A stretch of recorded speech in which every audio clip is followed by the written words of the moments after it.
Uh-oh. Two.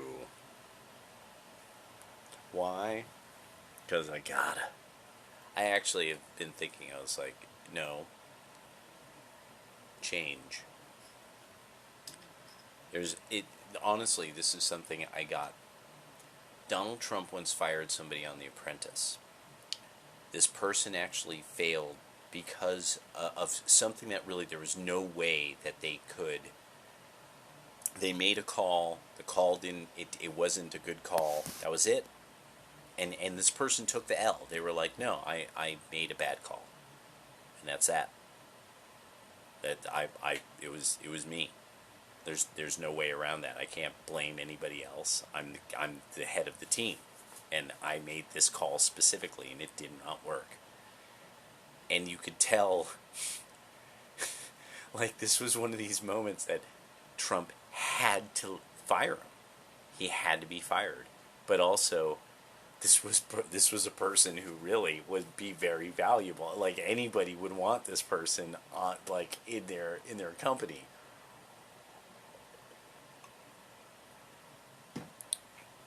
And one of his people, one of his senior people, I think it was the dude, that old guy. Remember that old guy? Like, if he liked you, like, there was a, he no nobody fooled him. Trump had hella respect for that guy's understanding of people. Well, there was that woman, and there was that one blonde lady, and there was that super old dude. Um, So one of the things that I remember is that Trump fires this guy, and he said, I wish, I wish we didn't have to have done that. And he's like, yeah, yeah, he's very talented. And then Trump kind of he's like, yeah, he was very talented. That is done. And then he kept going, and that was it.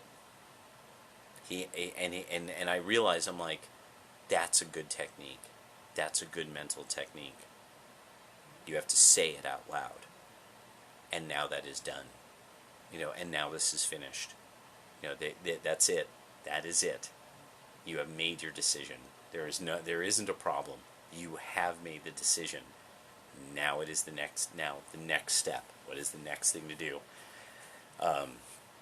That's why, I got worker of the month, employee of the month, within the first, like, 4 months. I was, because I started to have to, neck deep in something I didn't know how to do. I had been told what to do.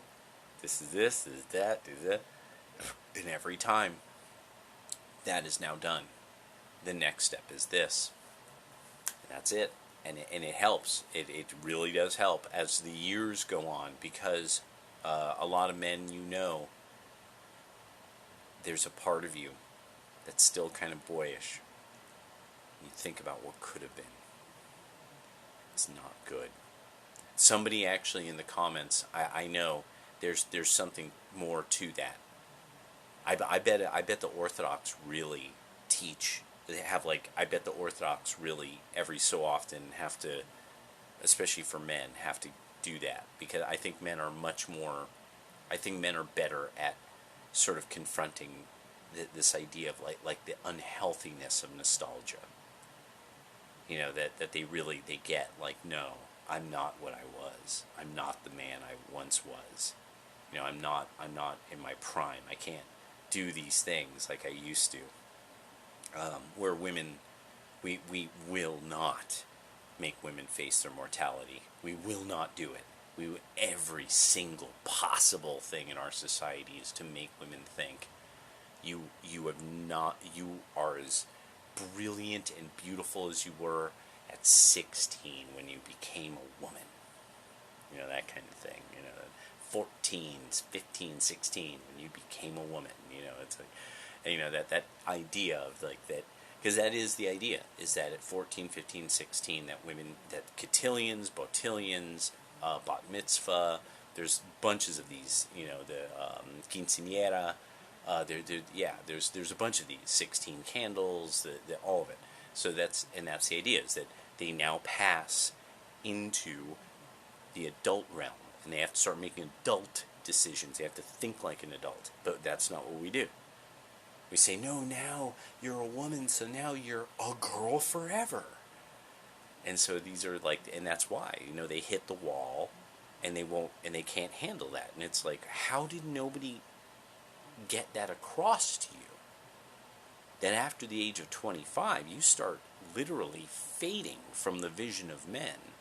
And by the time you're 35, you are starting to become a specter of a specter of femininity. That by the time you're 40, you are completely invisible. How has nobody gotten this across to you? Because for men, there's no choice. You will get beat the fuck down by a younger guy. A younger guy will take the opportunity and he will fuck your old ass up. And that's it. It's the fucking 15-year-old who's going to buck you down with a fucking 9. You're going to get stabbed by a teenager. That's how that works. You're going to get mocked by teenage boys who they don't know nothing about who you ever were. So this fantasy world that we let women live in, it's cruel. It's cruel. And speaking of fantasy world. See, what's good? It's having people understand reality. That's good. My teacher was very kind because he would say fucked up shit, but he was keeping it real. That's why I never got into fighting. He knew, he was like, you are not built to take a punch from a man with 10 pounds on you.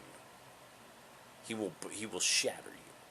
And it was because I was just so goddamn thin and I was so fucking lean.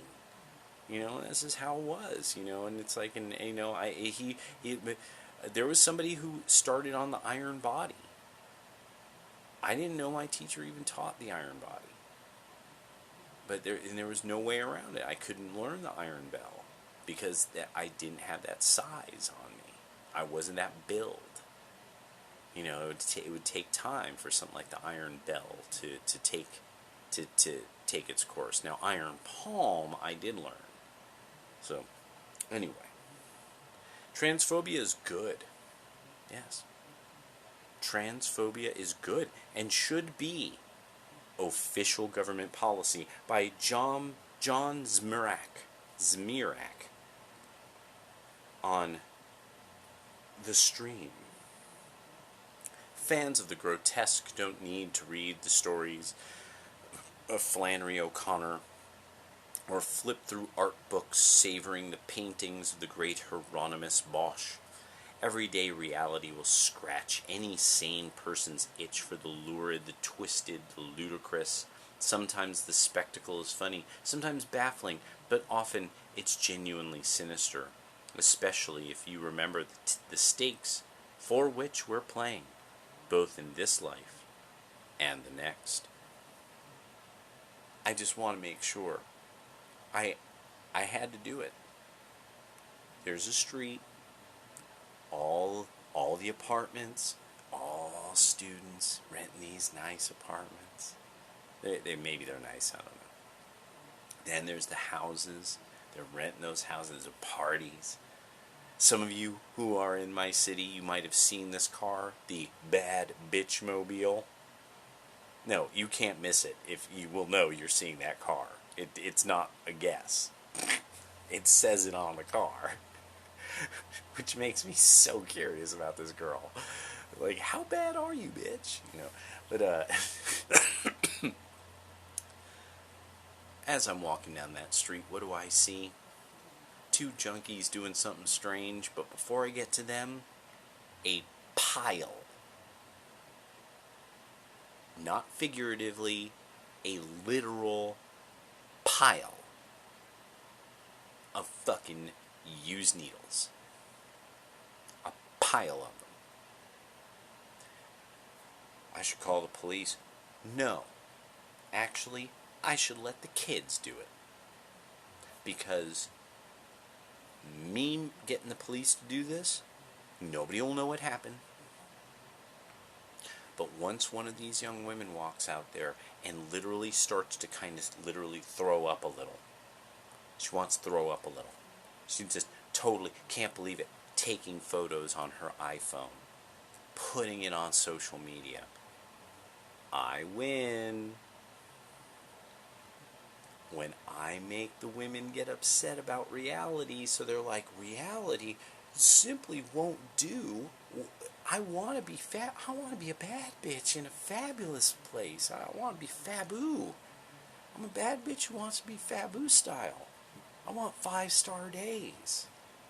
No, you've come to Blue Oregon. No 5-star days. It's 2.5 stars. 2.5. Oh yeah. You were gonna give it a 3, but then when you were going to use the bathroom at the place, you were waiting forever on a guy who was apparently cleaning himself up in the bathroom. 2.5 stars. The tragic farce in the Senate, perhaps the most outrageous recent exchange in our public life, took place in Senate hearings when the pro-family patriot Senator John Hawley was questioning UC Berkeley professor Kiara Bridges. As The Guardian reported, during the Judiciary Committee hearing, Hawley, who has previously co-sponsored a bill which would prevent transgender children from competing in sports, questioned Kiara Bridges, a professor at UC Berkeley School of Law, who was invited to testify on reproductive rights. You've referred to people with a capacity for pregnancy, he said. Wouldn't that be women?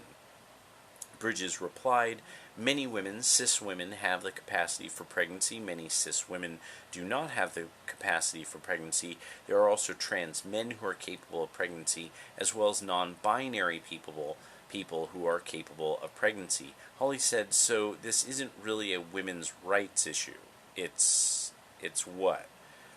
Bridges said, we can recognize that this impacts women while also recognizing that it impacts other groups. Those things are not mutually exclusive, Senator Hawley. She added, I want to recognize that your line of questioning is transphobic, and it opens up trans people to violence by not recognizing them. All right, let me take a drink on that one. I like how they don't even, that when you watch it, you could tell that she's like a breathless, one of these breathless leftist skirts, who just, that she couldn't ever actually use any form of definitives, numerical data. There's no metrics to say what she believes. Something makes a woman more woman than some dude who's a lopcock, some lop job. And yeah. And no, there's no metrics for it. There's no metrics for any of it, because it's not science. I keep actually really finding this, that a lot of people don't get that. And I really think like people like Sitch and Adam need to need to really just sort of take understand you are completely wrong. If you were to go under a battery of tests, there's a bunch of people I know on Twitter who could quantify almost every single thing about you. Your personality, what you do, what you are, the kind of person you are you good or evil? They would figure out a metrics for it, and they would tell you where you end up on the metrics. And sorry, it's in the phenomenal universe. At some point, you could start coming up with metrics for it. And one of these people made me understand that. There's things that he brought up that he's like, a lot of you were thinking about this all backwards. And he would outline, this is behavioral genetics. There are rules to this. This is a phenomena. So it must be defined. It must have a definition, therefore limiting it from being something other than what it is. And just all that kind of stuff that I really had to okay, and to crunch the logic of a lot of things. And it really is that people are becoming more and more affixed to especially scientism. Well, but one day we'll have genetic research and gene things that will make us not like the way we are like now, and so like things. And and you're just sitting there like, fuck. Are you talking about genomics? Are you talking about what do you have? Can you use a definitive term? Can you come up with a term for a field of knowledge, products, services, anything, phenomena? Give me a word for it. And more people are having trouble figuring out how to use a word for a phenomena. And one of the most painful things was listening to somebody explain natural law to such an atom, where it's like, okay, now we're discussing abstractions. You two are still having trouble taking one abstraction, dealing with that, and then taking another one and dealing with that argument. And now we're seeing this everywhere. It is just everywhere that people don't have certain fundamental capacities and certain fundamental understandings of yeah, so of just logic, of action. It's literally logic. It's literally the fucking trivium. That's what it is. It's the failure at the level of the trivium itself. And so people are professors at colleges, but they fail at the trivium itself. A new cult with its own inquisition. We can't just lazily wave at Bridges' position and point to it as madness. Of course, it is to you and me. We know with all the certainty of biological science and thousands of years of human civilization, plus the testimony of Scripture, that the divide between the sexes is real, crucially important, and tied to reproduction. But that's not enough. We face a new ideology that bears all the force of an evangelizing religion, backed by activist billionaires, which has captured all the high ground in our culture. So we must think through clearly, even ruthlessly, the full implications of the dogmas taught by the transgenderist cult, which public school teachers are preaching to our children and Democrats are enshrining into law. Don't worry, establishment Republicans will be obediently repeating the same superstition just a few years later. They always do. We must follow the truth relentlessly without flinching for fear of triggering thin-skinned activists, and we absolutely must parry the heavy rhetorical cudgel which Bridges wielded at Hawley, namely that some opinions may not be expressed, must be simply censored, because airing them opens up people to violence. Let the truth be told. Though the heavens fall, we must not live by lies, and cannot let the government use its bayonets and bullets to cram lies down our throats. That's how countries end up with gulags, as Solzhenitsyn warned us. A pyramid of lies built on gibberish.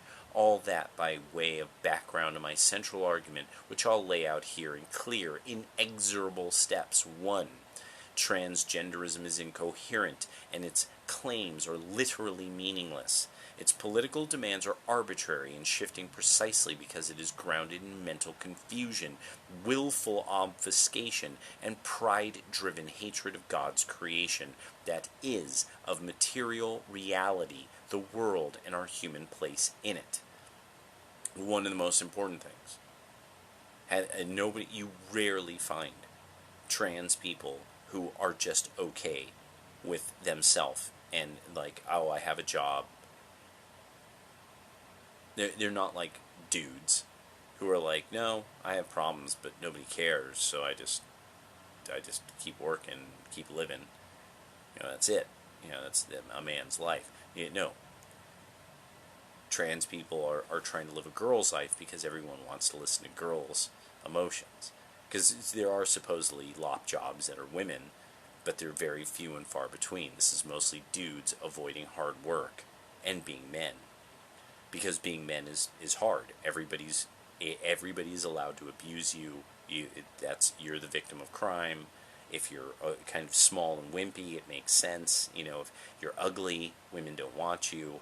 So it makes sense. It makes sense there's all these guys who are like, well, if I just pretend I'm a girl and everybody goes along with it, then my life is a lot easier because, well, everybody will allow women to get fat and go on welfare. Transgenderism demands, with the force of a powerful oligarchy, which includes social media giants in the state, that we repeat lies and force ourselves to believe them. It further demands that we strip people, real biological women, of God-given rights, and are there women? God-given rights they really have, in order to confer fake made-up rights on fake transgender women. Actually, in fact, Reupers. This must be making things a lot easier for you guys. It's like, I mean, or maybe harder, when Nick Fuentes is like, fucking women. I mean, do you guys then say, what are women? Are there any? I've heard about them in this book called the Bible. There's one in my house named Mom. I think. 3. Gender dysphoria is a mental illness, period. Like anorexia and bulimia, it entails a person accepting and embracing false claims about his body, then engaging in self-destructive behavior as a result. We are naturally repulsed when we see these starved bodies of anorexics, and likewise when we see the botched, grotesque results of transgender surgery and hormones. This is natural and good. It does not mean we intend violence toward the victims of these disorders, nor that we fail to love them as Christians should. 4. Real love for people suffering from gender dysphoria would not entail encouraging them to mutilate their bodies and medicalize their entire lives, becoming addicted to dangerous hormones to force their mortal frames to conform, if unconvincingly, to their mental delusions. If your daughter were anorexic, the loving thing would not be to agree with her that she looks fat, even though her ribs are showing like a concentration camp victim's. 5. Real love for children would not entail encouraging them to develop gender dysphoria by making it fashionable, inserting inappropriate materials into school lessons, or otherwise grooming and sexualizing them. But this is what transgenderism demands. Do the research. Obviously, a whole book could be written to unpack all these claims, and good ones have been written, such as Ryan Anderson's When Harry Became Sally and Abigail Schreier's Irreversible Damage. I encourage people to read them and also to listen to testimonies from people who carried the heavy cross of gender dysphoria, unwittingly subjected themselves to medical malpractice at the hands of today's lobotomy doctors, and now regret it. Walt Heyer is perhaps the most eloquent among the ex-trans community, but for today I think it's sufficient to explore just my first claim, since all the others logically follow from it. If this premise is true, so are the conclusions. Transgenderism is incoherent, and its claims are literally meaningless. I wrote a column on this topic to mark the sad transitioning of the gifted actress Ellen Page. Rather than reinvent the wheel, let me quote the key sections here, then add some new reflections. Let me violate good Gnostic manners and ask a few vulgar questions. Is Paige going to have her perfectly healthy breasts removed? Will Paige use some crude simulacrum of male genitalia to render her lesbian marriage now suddenly heterosexual? Will Paige dose herself with male steroids and undergo all the health risks? I hope none of the three for her sake. But we know that none of these things are necessary for greedy, shameless biological males who wish to scoop up all the prizes in women's sports, or lurk in their locker rooms, or leave a male prison when they're locked up for raping women, and move to a prison full of women whom they can rape. No, precisely because biology is irrelevant, you need do none of these things to be a trans. You just need to declare it, and everyone else must honor that choice. But what are you choosing exactly? If you're not making dangerous, destructive efforts to mutilate your body, what are you doing? What are you identifying with? Or as, and how? If the capacity for real motherhood or fatherhood is not part of gender, then what is? Lipstick, high heels, and a high-pitched voice on the one hand, and lumberjack shirts and work boots and unashamed farts on the other. By identifying as some gender at odds with your genitals, are you simply indulging a stereotype? If so, must strangers honor that? Must we blow up women's sports and strip women of privacy and subject some to physical danger like the fellow prisoners of a suddenly female rapist, or girls on a rugby field mowed down by a 6'3" girl, so all that a few mentally ill people can LARP?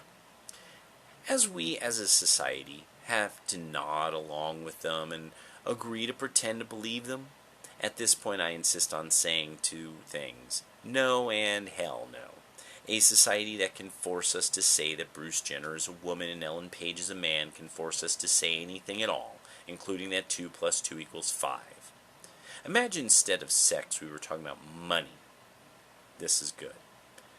Nobody asks whether a chicken or a gorilla identifies as the opposite sex. Only fallen human beings with our big, complicated brains come up with sophisticated delusions like gender dysphoria, or paranoid conspiracy theories about the Jews, or bizarre means of mental self-torture like Scientology. When transgenderists and their dupes demand that we respect the gender identity of a pregnant man or a bearded trans woman rapist in prison, what are they telling us to do? They're insisting that we must cater to false cognitions, to psychological distortions, that we must remake all of society and change how we speak and we act to placate people trapped in illusions, who wish to conform to external stereotypes of the opposite sex and ruin their health, mutilate their bodies, and trample on the rights of others to accomplish that. Imagine things were different. Visualize a world where trans ideology applied not to something trivial like the only means of reproducing the human species, but to something really important, such as money. Some people who claim to be billionaires with perfect credit scores and vast assets in real estate and stocks can walk into banks and demand lines of credit worth $500 million, and bankers would have to comply or else be accused of encouraging violence against the trans financial. People who believe that they know as much as Harvard MBAs can claim that degree on their resumes. And employers have to hire them, and so on. Any hobo who puts on an ascot is now a Rockefeller heir. And you must treat him as such or face cancellation. Someone's trans financial identity must be respected. Now, such things would never happen because certain subjects are sacred. Long live the Republic.